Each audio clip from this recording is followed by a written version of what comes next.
ప్రస్తుతం ఇదే అంశం గురించి మనతో మాట్లాడడానికి సిపిఎం మాజీ ఎమ్మెల్యే పాటూరి రామయ్య గారు ఉన్నారు. నమస్తే అండి. రామయ్య గారు, ప్రస్తుతం మనం చూస్తూ ఉన్నాము, ఏచూరి సీతారాం గారి గురించి తెలియని వాళ్ళు ఎవరు ఉండరు, ఆయన లేరు అన్న వార్తే వినడానికి చాలా బాధాకరంగా ఉంది అని చెప్తున్నారు. సో ఆయనతో ఉన్న అనుబంధం ఎటువంటిదండి మీకు?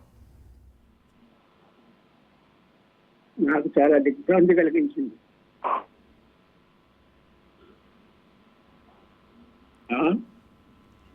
రామయ్య గారు మాట్లాడండి. అమ్మా, ఆయన అస్తమించినటువంటి వార్త నాకు దిగ్భ్రాంతి కలిగించింది.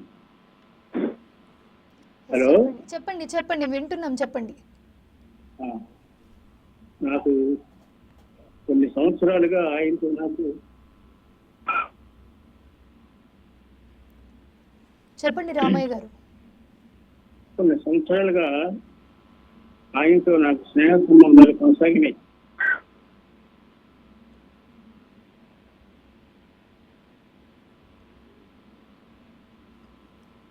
ఆయన విద్యార్థి దశ నుంచి సామ్యవాదం వైపు మొగ్గి చాలా కఠినమైన పరిస్థితులను ఎదుర్కొని సిపిఎం అఖిల భారత కార్యదర్శిగా ఎదిగాడు.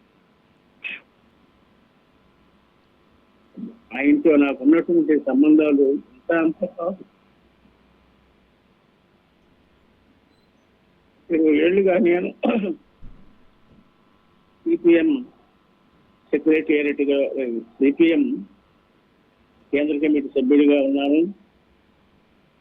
ఆయన పొలిట్ బ్యూరోలో ఉన్నాడు.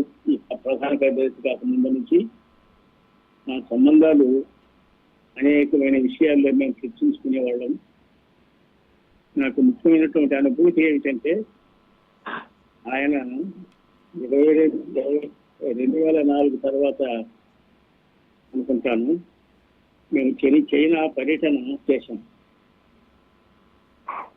చైనా పర్యటన చేశాం. 5 ఎమ్మెల్యేలు ఉన్నాం, 4 ఆయన బ్యూరో సభ్యుడిగా ఆయన మా టీంకి నాయకత్వం వహించారు. 15 రోజుల పాటు చైనాలో అనే ప్రాంతాల్లో నాయకులతో చర్చించాము. ఆయన మా పట్ల చూసినటువంటి ప్రేమానురాగాలు కానీ. థ్యాంక్ యూ అండి. థ్యాంక్ యూ రామయ్య గారు ఫర్ జాయినింగ్ విత్ us.